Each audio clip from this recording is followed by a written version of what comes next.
நம்ம வீட்டில் சிட்டுக்குருவி ரூபத்தில் 2 சிட்டுக்குருவி ரூபத்தில் சாய்ப்பா வந்திருக்காங்க. ஸோ காலையில் ஒரு ஆஃப் அன் ஹவராக இப்போ வரைக்கும் இங்கே தான் இருக்காங்க. அப்படியே விளையாண்டுக்கிட்டு சாய்ப்பாவுடைய இந்த இடம் நம்ம இங்கே தான் வச்சுருக்கோம். சாய்ப்பாவோட சிலை உங்களுக்கு தெரியும்.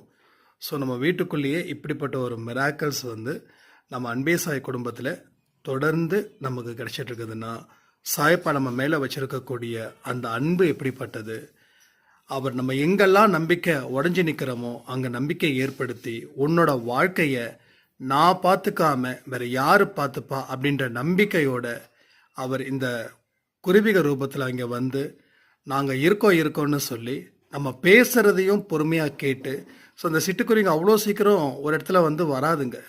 ஸோ வந்திருக்குதுங்கன்னா கண்டிப்பாக சாயப்பாவுடைய ஆசீர்வாதத்தின்படி சாயப்பாவே வந்திருக்கலாம், இல்லை சாயப்பா வர வச்சிருக்கலாம்.